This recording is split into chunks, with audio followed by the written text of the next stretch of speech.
Chapter 16, Out of Time. Chapter 16, Out of Time. This time, Ryu remained conscious as he suddenly appeared somewhere else. Nina was by his side, but none of the others were. They were standing in front of a tiny but regal fortress of marble.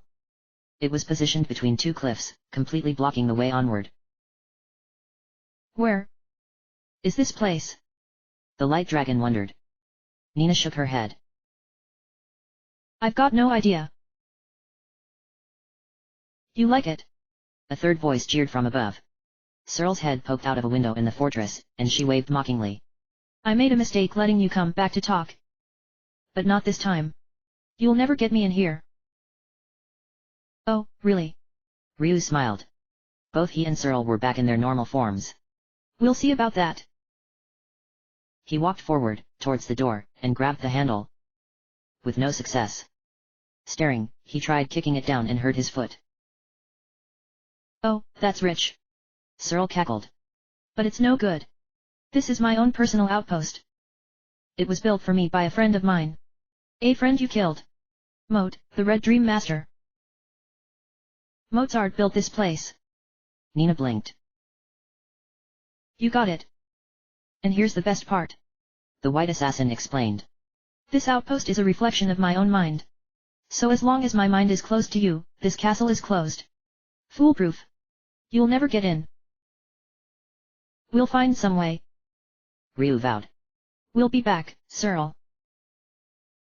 Come back as many times as you want. The White Assassin invited.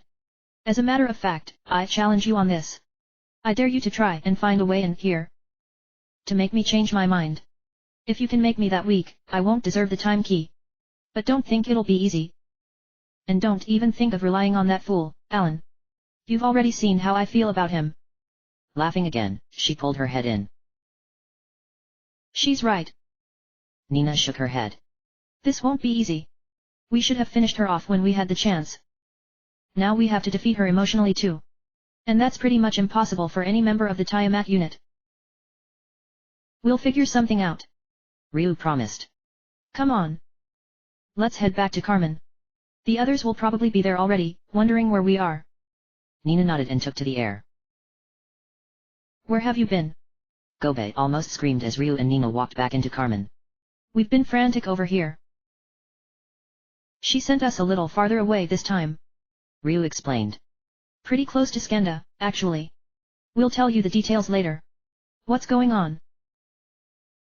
The people are still aging. Mogu explained. Much more slowly than how she started, but if it keeps up. And that's not all. Come on. He and Gobe led them to Alan's house. Deez, Bo, and Ox were all clustered around his bed. Ryu. Deez turned. And Nina. I thought you patched up his wounds. I did the best I could. Nina defended herself. It was a rush job. The damage was closed up, but... Oh, no. Oh, yes. Deez nodded grimly. The strain of that little trip Searle sent him on reopened them. We've done all we could here, but... How could she? Ox shook his head, disgusted. How could she do this to a friend? Even if she claims she's not who she was back then. Ha ha ha. Everybody turned to Alan to see him laughing weakly. Ha. This is nothing. She's done. Far worse. And you still went up there? Bo demanded. You still thought? What can I say? Alan shrugged helplessly. Searle was right. I am a fool. But I can't help it. And I can't help but blame myself, partially. If I had done things differently, she might not have become this way. Alan? What really happened? Ryu asked quietly. Tell us. All of it, this time. Alan looked around. The Fusion Clanner. Where is he? Karn. Gobe looked towards the door. He's outside. Just mumbling to himself about controlling space and time. You want me to get him? Yes. Alan nodded. He needs to hear this. Most of all. Gobe nodded and went out. A few moments later, he returned with Karn. The young thief was unusually silent. He took a seat near Alan without a word. You were both born in that town, right? Nina asked. Alan nodded. Yes. My mother came down from Carmen to marry my father. It was a happy marriage. Cyril, though. Her father was a dark dragon general. Even in those days, before Zog took the throne, the Fusion clan and the Dark Dragons never got along. Cyril and her mother were both outcasts. Cyril's mother didn't care. She was a proud woman, and refused to hide her relationship with the general. But Cyril was treated as barely more than a monster ever since she was born. She never had friends. My father and mother understood, somewhat. They were always kind to her. But they weren't her age. I was the only true friend she had. We spent our childhood together, like brother and sister. Whenever the other kids would hassle us, we went to the holiday tree in the center of town. The branches were thick enough that we could stay up there without anybody else finding us. The tree with the really powerful smelling fruit? Ryu asked. Alan nodded. That's the one. She always loved that smell. We grew older that way. And then, when we were 15, Cyril's father was killed, far away in the lands of the Builder clan. It wasn't long after that the other Fusion clanners decided they didn't want Cyril and her mother around anymore. I think Cyril scared them. You saw what she did back in talk. She had already begun experimenting with that. We thought nobody else knew about it, but we were wrong. The townspeople mobbed. But Cyril's mother wouldn't leave. She was defiant. Said she had as much a right to live there with her daughter as anybody else. Then, one of them, I don't know who, threw a rock. It hit Cyril's mother in the head. Killed her. It wasn't intentional. The mob just wanted them gone, not dead. But all Cyril saw was her mother. She ran, and nobody, not even my parents, went after her. I tried to tell them to bring her back, but none of them would listen. Finally, I went after her. Alone. I take it that didn't go well. Moga guessed. Alan shook his head. No, I remember it very clearly. I caught up with her on the border of Skanda. It was the last time she was really. He closed his eyes for a moment. She said she was going into Skanda. That she would claim her father's position, by force if necessary, using the fighting skills he had taught her whenever he had time to come see her. I told her I would come with her. But she wouldn't let me. Said Skanda was no place for me. Then she told me to go north, and never return to the Fusion clan or Skanda. He hung his head. I was stubborn, but eventually she sent me away. But I still didn't listen. I went back to the Fusion clan. It was the only home I knew, although I never felt right there afterwards. I don't imagine I would, either. Bo shook his head. Something like that. Nothing's ever the same. It wasn't. Alan's eyes became haunted. And then, a year later, that day came. Hey, Alan. One of the Fusion clan boys yelled. You up in the tree again? Alan ignored them. Now 16, he still spent most of his time in the branches of the holiday tree, although these days he was unaccompanied. He stayed up there, alone with his memories. Memories the strange smell of the tree's fruit brought back all too clearly. At first, nobody had bothered him, or indeed, gone near him. But recently, the others his age in the clan had tried to get him to join them. Get lost! He yelled back finally. Another one frowned. Come on, Al. You can't just stay up there and mope forever, man. She's gone. You're not going to change that by becoming a tree ape. Shut up. Alan growled. None of you have any right to even talk about her. None at all. Come on, Al. The first kid defended them. That ain't right. We never did anything to Cyril. Sure, she was kinda creepy, and maybe we didn't hang out with her. But we never said or did anything bad to her. Not like some of the other kids. But you didn't say a word when all your parents ran her out of town and killed her mother, did you? Alan said bitterly. The others all looked at each other helplessly, then shrugged. Well, if you don't want to come down, whatever, Al. The leader called as they turned to go. But she's not going to come back, man. Cyril's never coming back. Alan closed his eyes and gritted his teeth until they were gone. It wasn't until the sun had completely disappeared that he went home. His father and mother were waiting for him. As soon as he arrived, they sat down to eat dinner without a word. Alan and his parents seldom spoke to each other now. He had never completely forgiven them for doing nothing to help Searle and her mother. As they were chewing the roast, there was a commotion from outside. Like all of the other clansmen were running outside. Alan and his family abandoned their meal and joined them. The clan was moving towards the south edge of town, and as they ran, Alan's family caught hints of conversation. Dark dragons. Sent 5 emissaries, whole legion with M. Think we're gonna just bow down? Show 'em good. Alan closed his eyes for a moment, and then they were there. A full legion of dark dragon soldiers were backing 5 figures. Each was robed and hooded, disguising their features. A tall, thin one in blue. Another in white, resting light on its feet. A tiny one in red, less than 2 feet tall. An oppositely huge giant in black. And the apparent leader, a solid man in gold.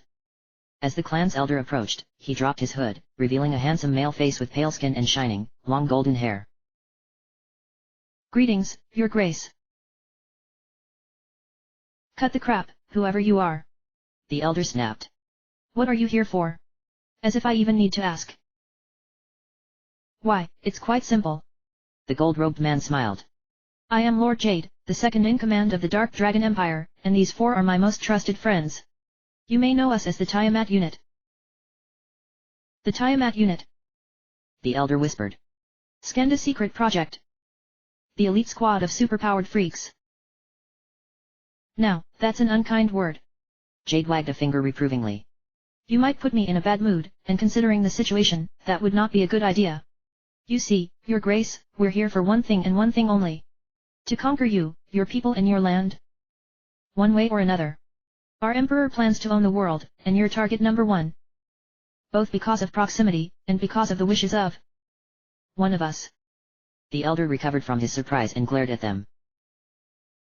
I don't care. Our answer is the same as it's always been. No. We will not bow down to Skanda, no matter how many times you threaten us. Now bring on your soldiers. We're ready for them. Soldiers. Jade looked at his 4 robed friends. No. They're here as observers only. Somebody has to be a witness to what happens here. A living witness. And your clan, I'm afraid, simply won't do. Looks like you were right, White. Or would you prefer I call you by your true name while we're here? No, White will do just fine. The white-robed one dropped her hood as well. It's not like anybody here will care. Nobody in the crowd was able to avoid staring as she let her hair fall back. Searle. Alan whispered. But he was wrong. It wasn't Searle. Not the Searle who had left him, crying, on the border of Skanda with a command to run from their home and never return. This Searle's face was hard. Cruel. She turned to look at them all and sneered. I'm back. Did you miss me? Well, since the hoods are off. The man in blue commented lightly as the other 3 revealed themselves. He was a young man in his mid-20s, with skin and hair both as blue as his robes. He wore a ruby monocle and a cynical smirk, but his eyes were as sharp as daggers. The remaining 2 both had identical blood-red skin. The giant man had a long mass of black hair and a brutish, almost animal face, but the other, a child who looked barely old enough to walk, yet whose face was twisted in cruelty and scorn. So? Are we going to kill them now, White? The red-robed child hissed. Searle nodded.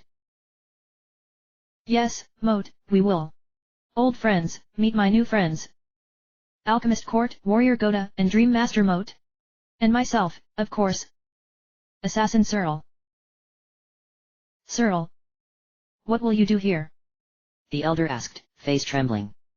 Searle's face contorted in an ugly scowl. What do you think? You drove me out of here. You killed my mother. When you did that, I wasn't able to do anything. But no more. Now, I am strong. Now. I'm one of the bad guys. One of the big bad guys. Her voice dropped to a whisper. And in case you didn't know, what the bad guys don't like, they kill. The Tiamat unit rushed forward, and the crowd broke and ran, screaming in terror. The elder tried to rally them, but he was instead the first to go down as Searle reached him. Her hands flashed, and he collapsed in a spray of blood. Go, my unit. Kill them all, everyone. Jade laughed. Let the Fusion clan serve as an example to show the rest of the world what happens to those who defy the Dark Dragon Empire. Complete and total obliteration. Alan was dragged along by his parents as they fled to their house. The other Fusion clanners, the faster ones at any rate, were doing the same, but there was no escape. Slowly, the sounds of combat ceased as the last of the stragglers were picked off, and then there was silence. And then, footsteps, as the Tiamat unit approached the homes. Ha ha. Good try, chaps, but I'm afraid that won't help you. Court's monocle glinted out of the darkness as he held up a hand. Between his fingers, he held tiny bottles of a flaming orange potion. One by one, he flicked them outward. And as each hit a wall, it burst and then exploded in liquid flames. Make this easy. Your deaths will be swift. Goda roared as he took a more direct method. One blow from one of his fists would cave in an entire house, collapsing it upon those inside most of the time. A double-fisted blow would leave nothing but a crater. Oh goody. My turn now. Moat cackled, watching as some of the Fusion clan escaped the burning or crushed buildings and tried to run. Leaping forward like a deranged squirrel, he flew into the air and stroked their heads with one finger. Every time he did this, the Fusion clanners would stop, their faces masks of agony, and fall to the ground, writhing into knots shortly before their heads exploded in red and grey gore. Jade watched them work with the same emotionless smirk that he always wore, then stepped forward. This is fun, but it's taking too long. Let's hasten it up. He began glowing, bulging, growing. Scales, wings, teeth, claws, all a brilliant, shining gold, only visible in glimpses through the shadows cast by the blazes. He roared, and then moved, like a juggernaut as he rampaged, turning entire houses into rubble. Ha ha ha. Regret what you did to me now. Searle laughed, horribly and coldly, and began glowing as well, but she did not become a dragon. No, she was all the more hideous for part of her remained human, even as the rest changed. 4 legs, blood-red claws, and the same face, larger than it should be, as she joined her allies. Behind them all, the legion of soldiers watched, their faces as horrified as the Fusion clan. This was not a battle. This was a slaughter, a bloodbath, perpetrated by only 5 people. Many of them were physically ill, and there wasn't a single one who could avoid shuddering. The Tiamat unit. Alan whispered, horrified. He knew that as long as he lived, he would never forget that night. Cord calmly, emotionlessly setting houses ablaze and ignoring the screams as he moved on. Moat, sadistically crushing heads as he bounced from one to another. Goda, bringing destruction with movements of his bare knuckles. Jade, still unseen but not unheard, the roars of the dragon mixed with the screams of his victims. And Searle at the center of it all, trampling and slicing and laughing, always laughing under the night sky lit only by the fires. And then she was upon their house, kicking it down with her hind legs. Alan and his father screamed as his mother was killed instantly, crushed beneath the falling wall. Searle glared down at Alan's father, and then reached down with one insect claw, hooking him by his shirt. Pardus. She recognized him. I should kill you, like the others. I see your wife's already fallen. But I owe you. You didn't do enough, but it was more than anybody else. Just this once. But don't ever let me see you again. And if any others survive, tell them the same. Run away. Hide where none of us will ever find you again. Because if I ever see you, or any others from the clan after tonight, I will kill you. Turning, she hurled Pardus over the burning town, towards the sea. And then she turned back to the house, and her eyes lit with surprise. Alan. Searle. Alan demanded. Why? You know why. Searle shook her head with anger. I tried. I tried to be normal, to be one of them. But I never had a chance. From the moment I was born, the fate of my mother and me was set. They just waited until my father died, until they knew he wouldn't seek retribution. But they made the mistake of letting me grow into something far worse, far more vengeful than he ever was. And now, they pay for all of it. And you, Alan? Why did you come back here? I told you to run. To stay away. You? Alan realized. Even back then, you were planning this. Of course. Searle nodded. Obviously. And you were too foolish to listen. Now what do I do with you? My comrades are bloodthirsty, you see. They'll kill you, and I won't be able to stop them. And I can't throw you after your father. Can't have you two joining up. No. There's only one way. With a few quick movement, she finished collapsing the house, and covered Alan with the rubble carefully. There. You'll be able to get out, but not until we're done here. Cyril. Alan said, one more time. He couldn't see her, but he could hear her voice change, sad. But only for a moment. Alan? No. Don't, Alan. It's like I told them all. The Cyril of the Fusion clan is gone. When we leave here, Alan, go north. Live somewhere, and tell nobody who or what you are. Because what I said to your father stands for you too.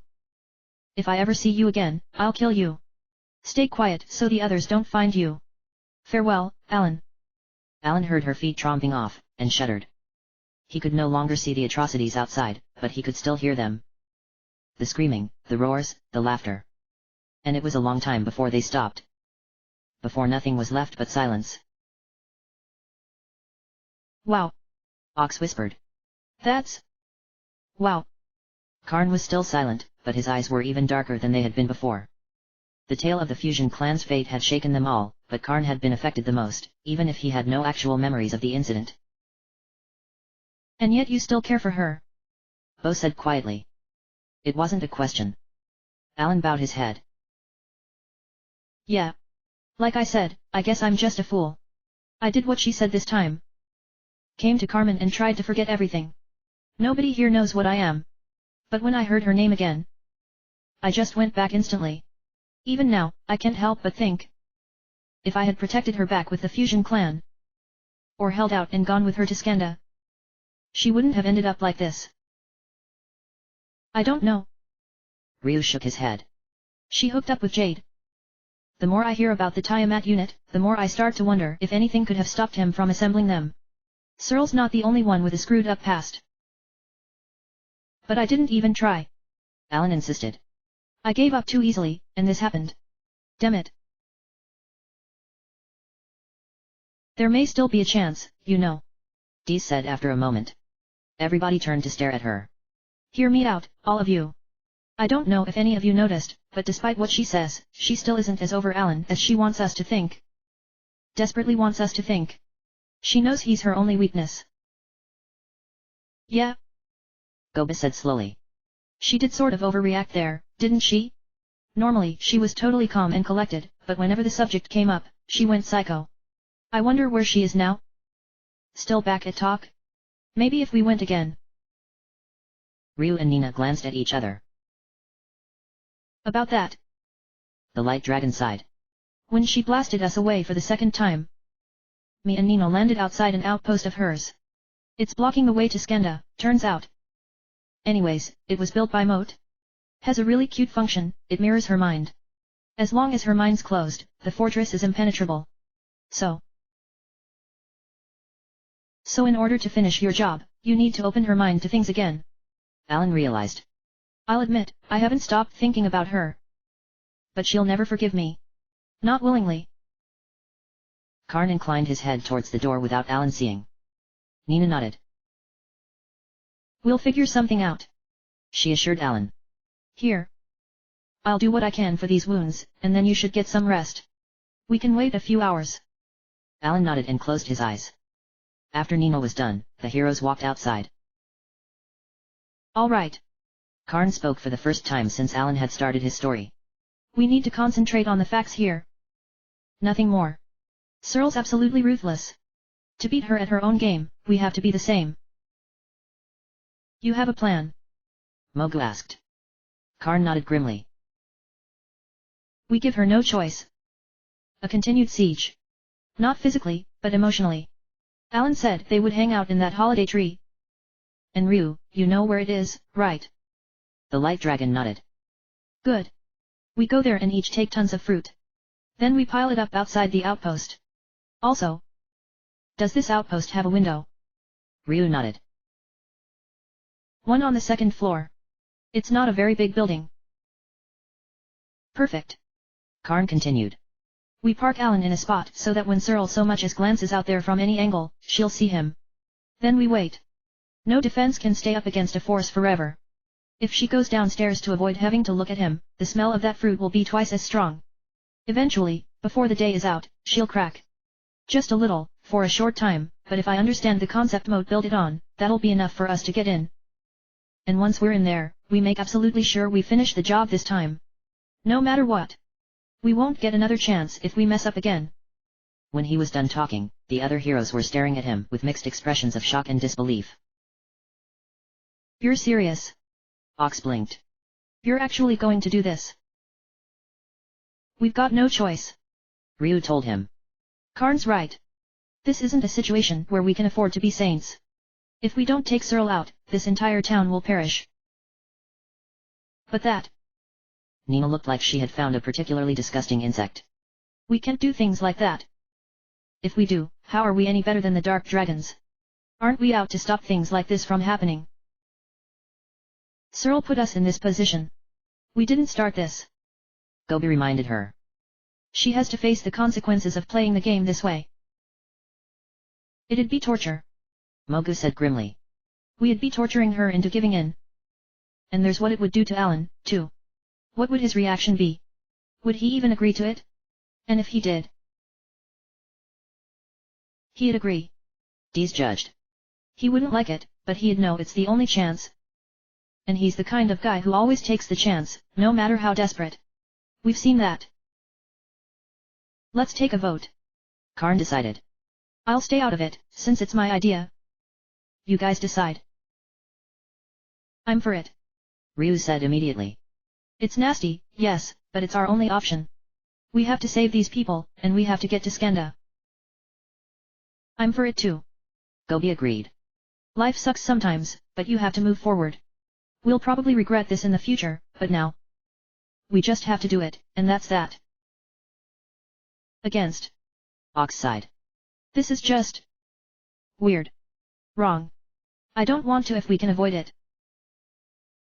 4. Dees said bluntly. I've done worse things. This is bad, but it's gotta be done. Against. Nina shook her head. Sorry, Ryu, but I just can't condone this. If the vote comes in favor of it, I'll go along, but... I don't like it. Against. Mogu nodded. This is the kind of thing the Dark Dragons do. How can we say we're better than them if we do this? Everybody looked at Bo. The forest clanner looked at the floor. We do it. Then that's decided. Nina smiled bitterly. May Lawden forgive us for what we are about to do. And White is still up north, handling the case of Ryu the terrorist. Jade concluded his report. Emperor Zog nodded and scratched his beard. Has she reported in yet since she left? Not yet. The Gold Lord shook his head. That may be a good thing, though. Blue and Red both reported in shortly before their deaths, as it turned out. Lawden would do something like that. Zog smiled. As great as he is, our god has a definitely twisted sense of humor. He frowned, remembering something. About the unit. I noticed that 2 of my generals, Zerm and Pes, turned up dead recently.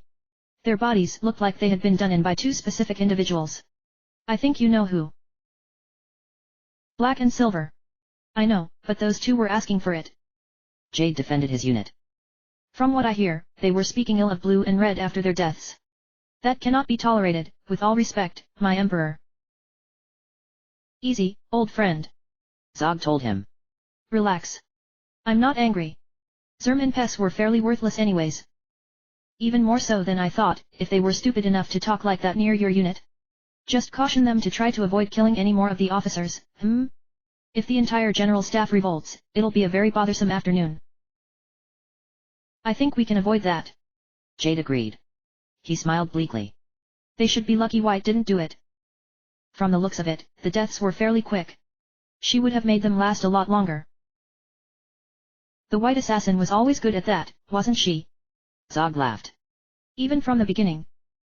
When she walked in here that day and disemboweled Sir Crandor. 10 years ago. Jade nodded. I remember that day. She came in here looking like a common tramp, but full of pride and purpose. Demanding to see the Emperor, and claiming to be the daughter of General Hassan. Crandor said something foul, and she ripped him open like gutting a fish. Haha, yes. Zog chortled. A mistake, but a brave one. And then? Didn't she just stand there with her knife dripping, and ask if anybody else was going to do something stupid? That was it. Jade nodded. A good thing I was there, or she would have been swarmed by the other officers and killed.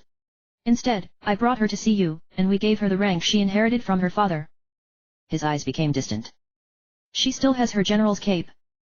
She requested that it be pure white, like mine. The day she received it, she was proud. Happier than I've ever seen her. And then, the two of you went north one day, and you came with a unit? Zog remembered. The brainiac. The baby. The roadside bandit. At first, I thought you had hurt your head. But then, like White, they proved themselves. And the Tiamat unit was born. Jade sighed. And yet, it was 10 years before we were complete. And as soon as we began losing ourselves. Such is fate, I guess.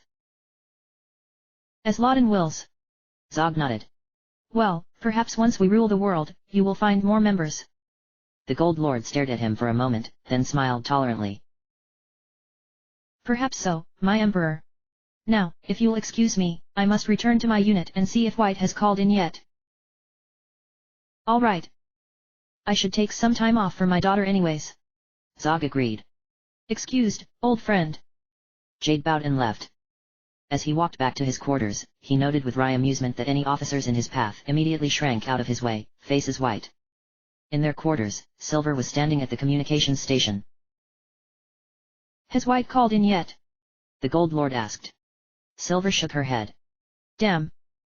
It's been too long. What's going on? Silver shrugged. Well, I just hope it's soon. Where's Black? He's in back. Silver angled her head. I made him eat something. Now he's just sitting there like he usually does when he's not on duty. He's not going to recover, is he? I don't think so, no. Jade shook his head. I just hope he stays together until his time. We don't want him ruining everything. Call. Silver suddenly yelled. In front of her was a small crystal orb. It began to glow, and then Searle's face was inside it.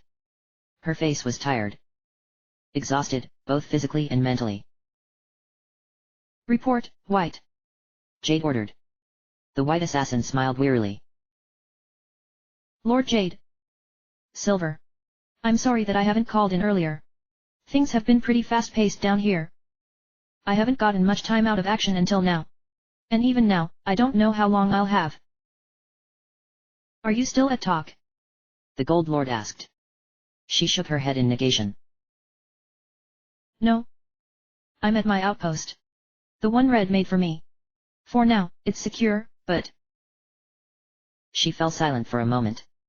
I won't lie to you, Lord Jade. Silver. I already fought them. Too early. It wasn't my time yet. And they still defeated me. So I came here. I doubt I'll have another chance to report.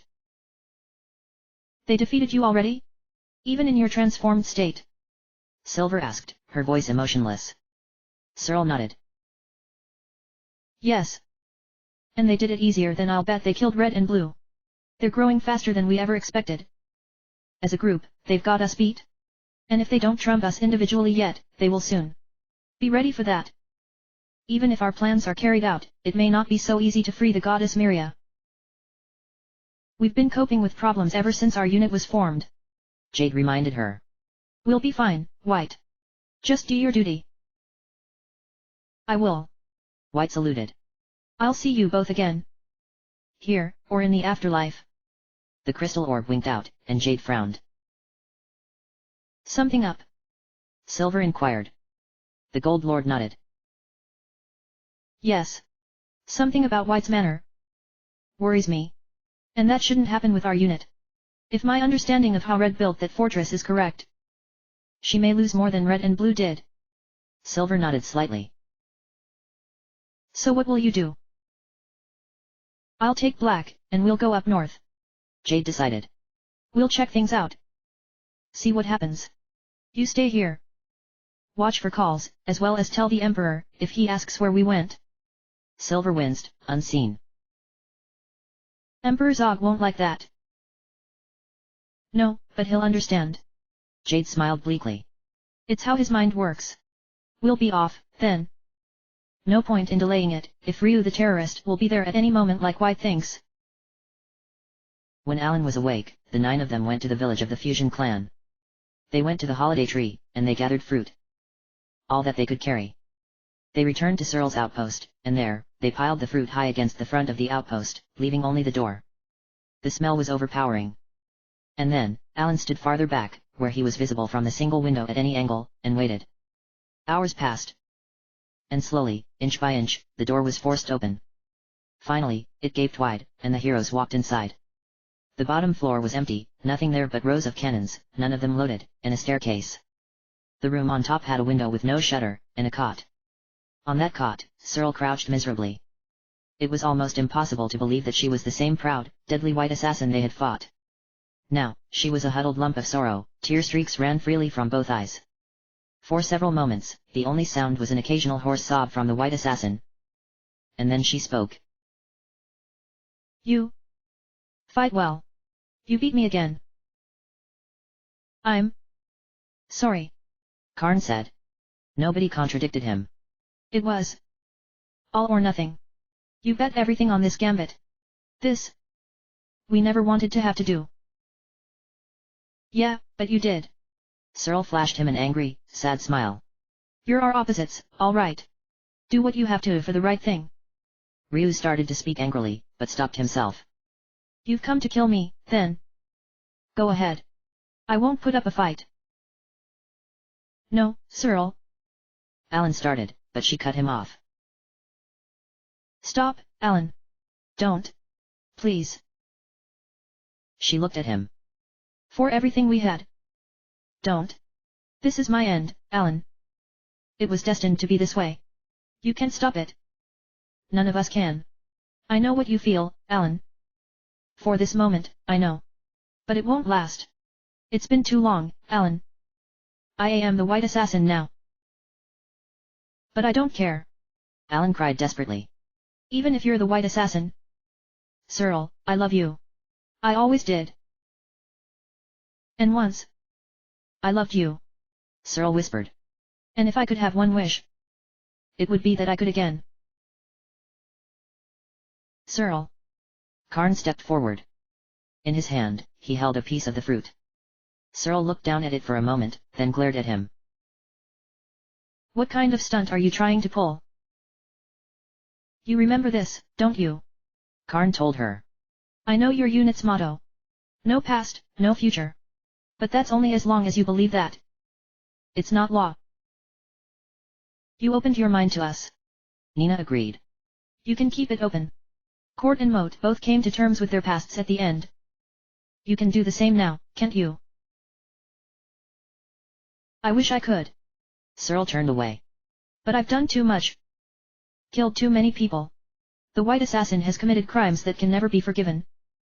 And the worst part is, even now, I don't really regret them all. So stop being the white assassin. Dees told her. A name only has meaning as long as you keep it. Forget the white assassin. And just be Searle again. Searle turned back to them. If only it was that easy. She held out her hand.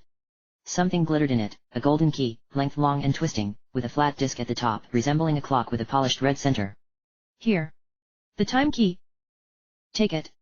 Return Carmen to normal. That sin, at least, can still be healed. Ryu reached out to take the key. Searle. And then, seemingly in slow motion, a massive boulder larger than Searle was smashed into her and slammed her into the far wall. Ah. Cerl, you traitor. A furious voice bellowed. More pieces of the wall were thrown at her. In their place, stood a tall man, taller than Ox. He was red-skinned, bald, and huge with muscles, wearing armor that must have weighed as much as he did. Goda. The Black Warrior. Ox recognized. Goda turned to them, nostrils flaring. You're the ones who killed Moat. I'll rip you into a million pieces. Black, no. Searle struggled upright, amazingly still conscious. This is my task. Do not interfere. You think I'm stupid, White? Goda demanded angrily. I saw it all. You betrayed the Empire. Betrayed us. You give the time key freely, to the ones that killed Blue and Moat? How dare you try to tell me to leave? I'll kill you. Kill them all. I don't think so, big guy. Ryu drew his sword. No. You can't. Searle yelled. He's going berserk. Even if you hit him with a fatal wound, he'll keep coming. He literally won't stop until you're dead, no matter what you do. That's right, White. Goda growled. You're all dead. Dead. We gotta try, right? Ox yelled. Searle shook her head. No. It's not his time. It's mine. I never thought it would be at his hand, but if fate turns that way, so be it. She drew her daggers. Get out of here. Go. I'll hold him off. No way. Nina yelled. We don't. Do it. Searle screamed, running at Goda. If you feel guilt for what you did to me, then listen to me now. Do what I say. Run. Ryu bit his lip. Damn. Do what the lady says. Ryu. Mogu stared at him. We're just gonna leave her here. She's made her own call. We've got no right to change it. And she's trying to save our lives. She knows what this guy can do. If she says we can't beat him, we can't. Move, all of you. The heroes scrambled for the stairs. But Alan did not. No. No, Searle. You won't leave me again. He ran forward before anybody could stop him. Searle glanced at him and lost her concentration. Alan, run. Aha. Goda bellowed in victory, slamming her to the ground. He raised a fist to smash her head in, but Alan jumped across her. Don't you touch her, ugh. Goda changed his attack and swatted Alan off like a fly. He flew into a wall, head first, and slumped down, leaving a trail of blood. Searle stared at him, then at Goda, her face a mask of unthinking wrath. Black, you. She jumped forward and attacked Goda furiously, now on the offensive. Alan. Searle. Nina hesitated for a second. Nina. Ryu yelled, and the princess followed him, leaving the dreadful, insane battle behind them. As they ran down to the bottom floor, a flash of grey caught Ryu's gaze. It was the cloaked, new member of the Tiamat unit again, listening to the fight upstairs. You? Nina gasped. What are you? Aren't you going to do something about this? The silver whatever shook its head, silent as always.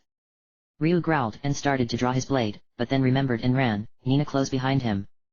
As soon as they were outside, the outpost began shimmering. And then, it was gone, as if it had never existed. Nothing remained. Except the time key, falling from the space where the second floor had been, to clink on the ground. Alan, Searle, Goda, and the silver whatever were gone without a trace. The outpost is a reflection of Searle's mind. Ryu remembered. If it's gone, then...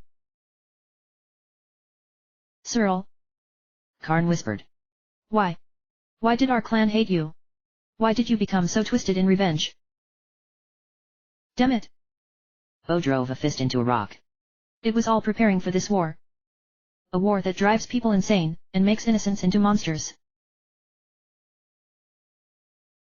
Searle's last wish. Dees reminded them. She wanted us to return Carmen to normal. We need to honor that before it's too late. Yes. Nina nodded slowly. We can't mourn yet. We have to go. Back to talk.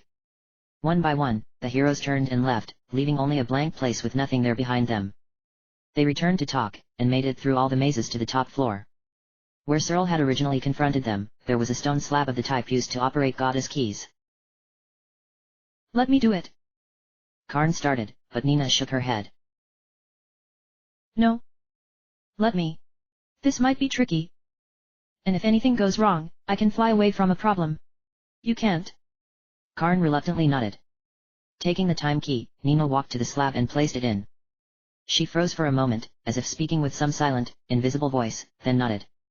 A black window appeared, showing Carmen. Inside it, the people stopped aging. Then reversed, instantly. And then...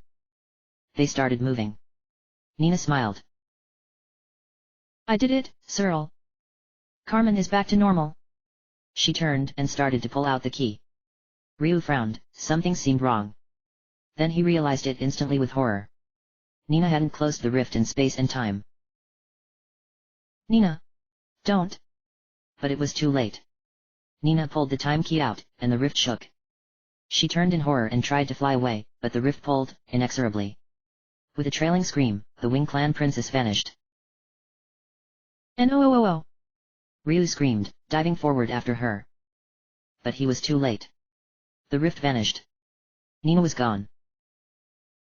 Ryu had no memory of the return to Carmen.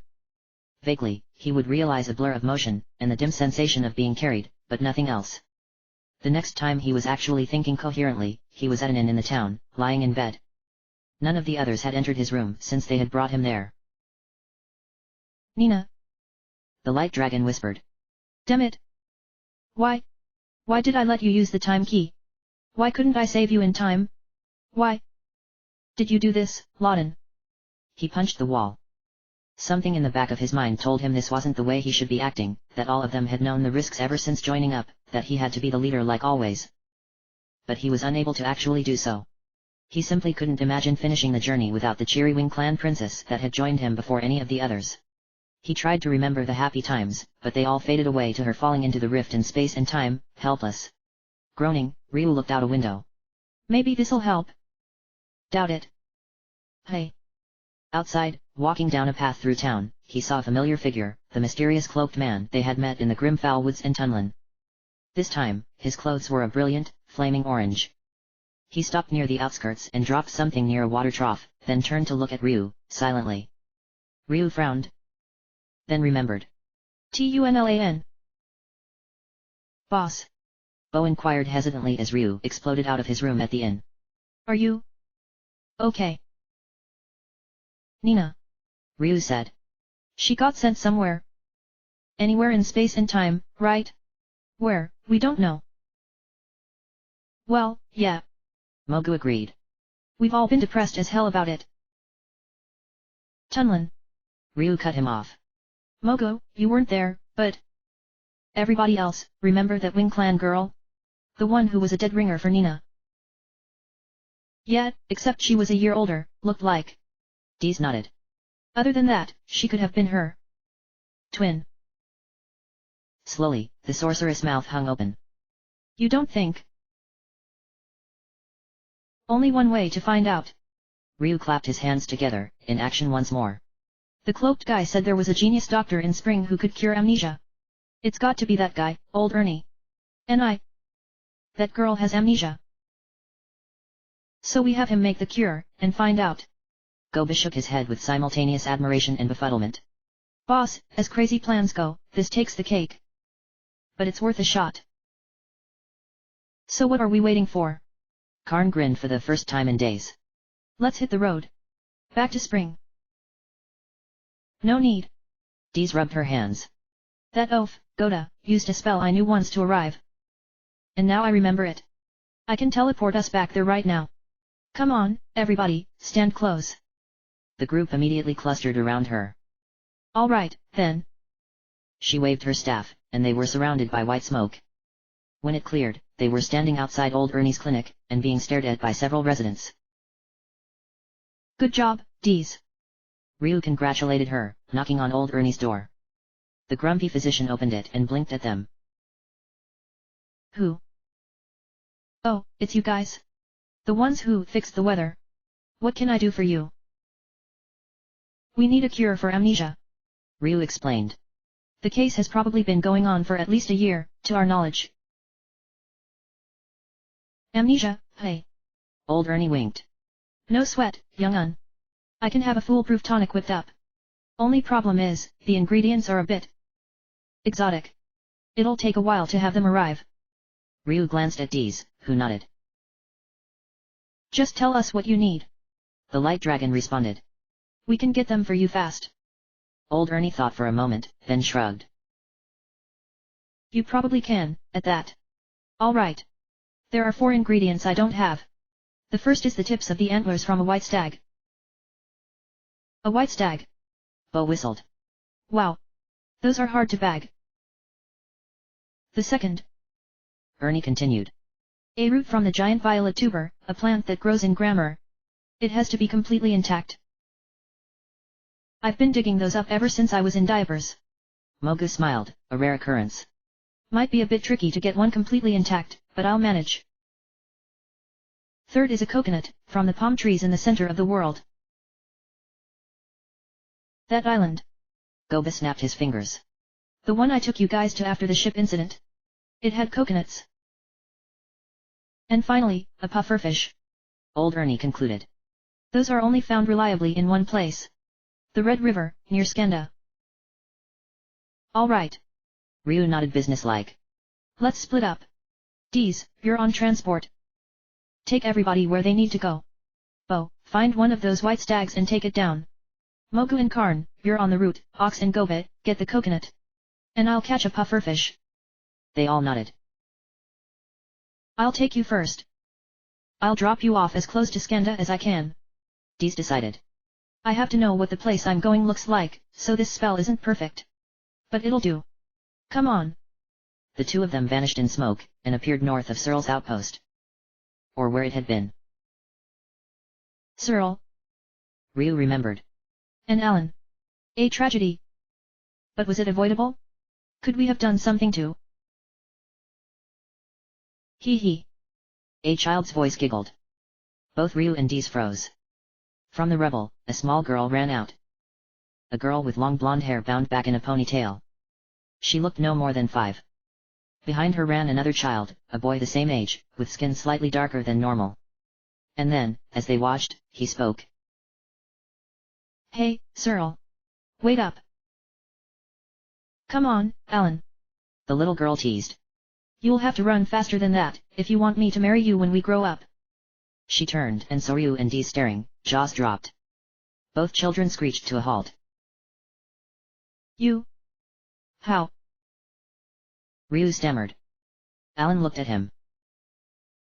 You seem familiar, Mr. Miss. Do we know you? Yeah. Deez shook her head. Yeah, you could say that. Are you Alan? You got it. The boy said proudly. I'm half Fusion Clan. This is Searle, and so's she. Quiet, dummy. Searle kicked his shin. We agreed not to tell anybody who we were, remember? Oh, yeah. Alan nodded, confused. But why was that again? I forget. Searle rolled her eyes. Boys. Never mind. Come on, I'll be it for a while. Yeah. Can't catch me. Whooping, Alan ran off. Searle started to follow him, then turned back. And for a moment, her eyes were those of somebody much older. You're nice people. But I don't think we should stick around here. Somebody might find us. I just want to say thank you for believing in me, when even I had given up hope for myself. Was it the time key? Deez wondered. Had to be. But I didn't know it could do that. Searle shrugged. Well, I don't know either. I'm too little. See you. Laughing, she ran off after Alan. Ryu and Deez stared after them. Well, I'll be. Ryu chuckled slowly. Lawton, you old deck-stacker. Miracles do happen. He frowned. Somebody else was emerging from the rubble. It was the silver whatever. And it was carrying the armor and cape that had once belonged to the white assassin, now empty. Deez tightened her hold on her staff. What are you here for? Did you see? You had to. But you didn't try to attack them. Does that mean you don't mind how things turned out? The silver whatever said nothing. Who are you? Ryu demanded. You joined the Tiamat unit, the first guy to do so in 10 years. And you appear whenever one of your buddies dies, to take them off. You're always silent, and you never let us see what you really look like. What's your deal, buddy? The silver whatever watched him silently. And then it reached out, and with one gloved finger, traced a word in the air with streams of light. Soon. Soon. Deez wondered. There was a flash of light, and the silver whatever was gone. Ryu slowly shook his head. Something about that guy just really gets under my skin. Dees shrugged. Beats me what it is. Anyways, looks like nothing else is happening here. If memory serves, following this valley through the mountains will take you to Skenda. Ryu nodded. Right. See you back here this time tomorrow. Go take care of the others. Dees nodded and vanished in a puff of smoke. It took Ryu most of the day to even approach Skenda. Finally, as the sun was setting, he emerged out of the valley path, and caught his first sight of his destination, ever since the beginning of his quest. He was standing at the entrance to a vast, circular plain. A half-circle of mountains arced north, and where those ended, the vast ocean completed the loop. But the plains were not healthy. They were disgusting swampland. The worst part was the water, it was a toxic, poisonous red. Red River. Ryu coughed. This is a red marsh, for crying out loud. And then he fell silent. At the center of the swamp, he saw it. A huge collection of buildings, bigger than any city in the world. Black and blue and gold, the structures were mighty and strong, towering over another ring of mountains that surrounded it. And at the core of it all, a vast palace tower loomed over the plains. Skenda, the heart of the Dark Dragon Empire, was finally within view. Wait a few days more, Zog. Ryu whispered. Just a few days more, and we'll all come for you. But right now, there is something more important for me to do. Finding a place where the red waters were in motion, fairly fast and deep, Ryu sat on the edge of a stone bridge and began fishing. Unfortunately, the pufferfish of the red marsh were not easily fooled. Several hours passed with no success. Ryu was so aggravated, he didn't even notice the other angler at first.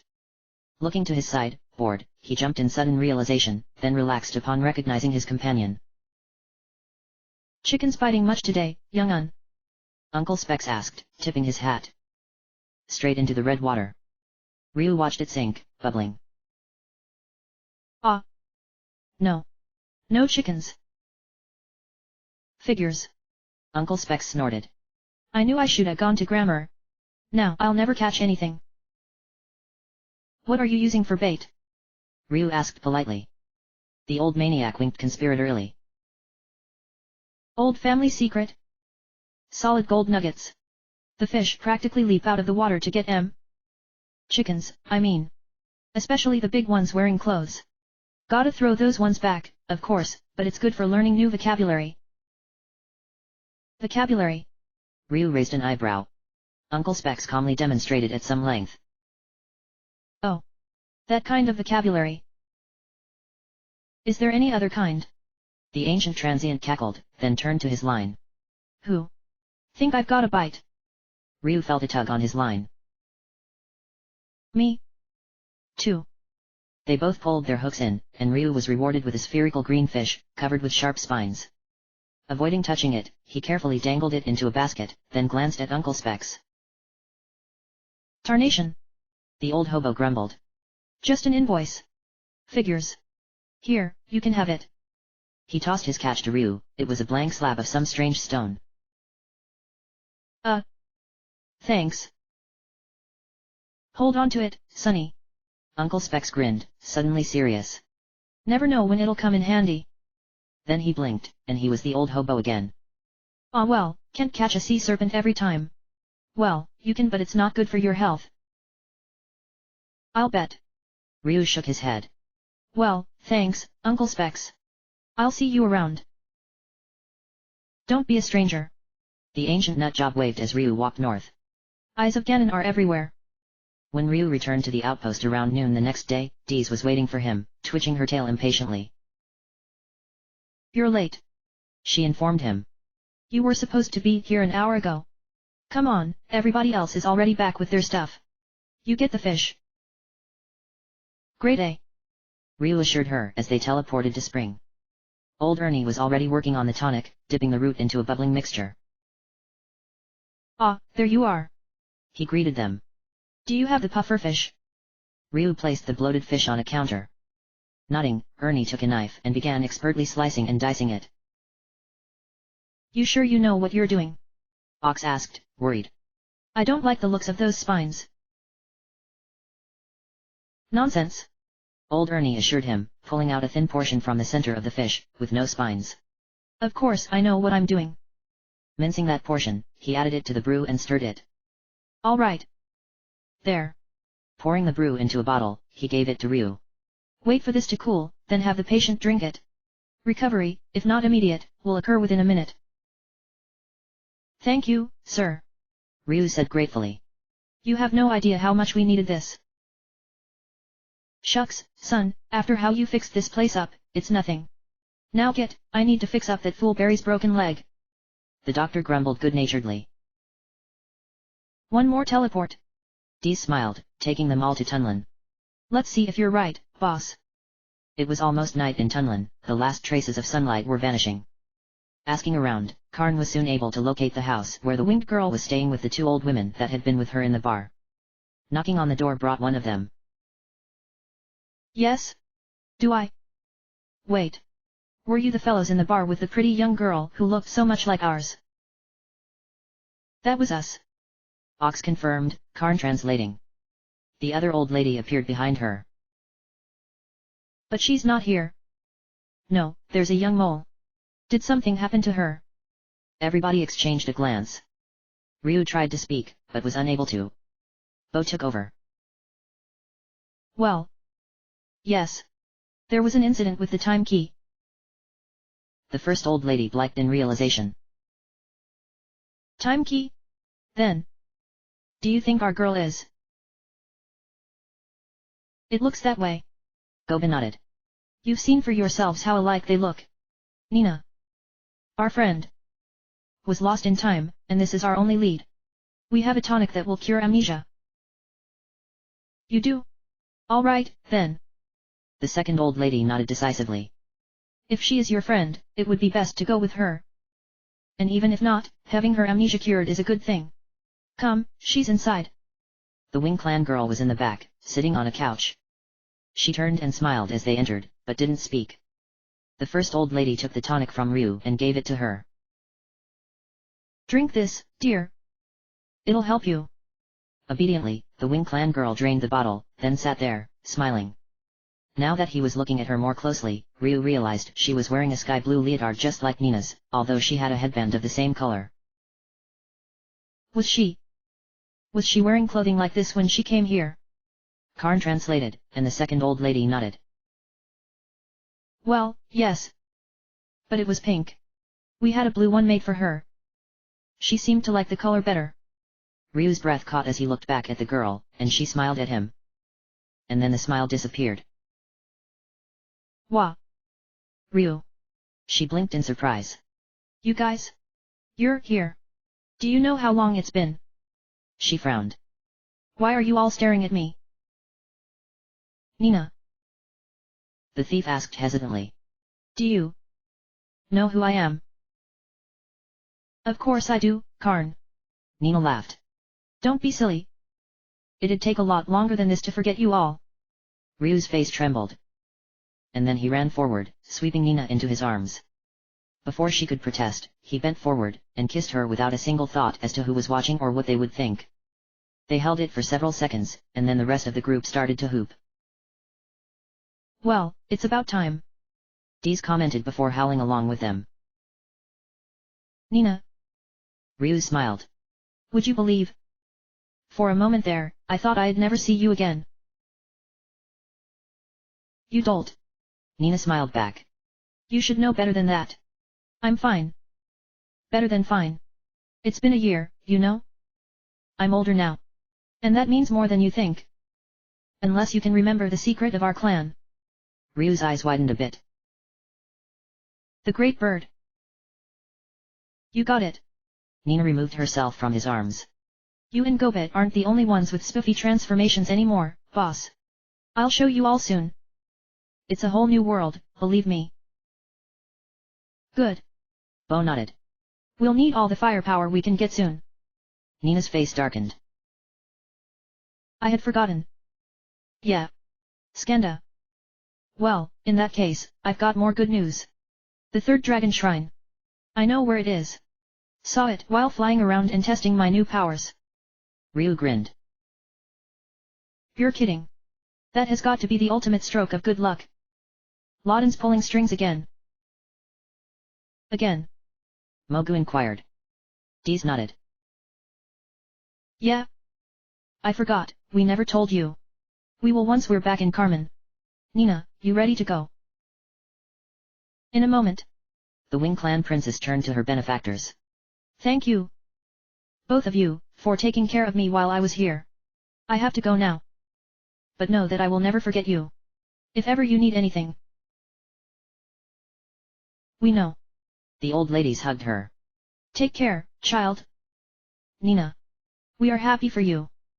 Nina brushed a tear off of her cheek as the group left. Now we can go. So, what's this you saw about Laud and pulling strings? Well. Ryu began. It's about Searle and Alan.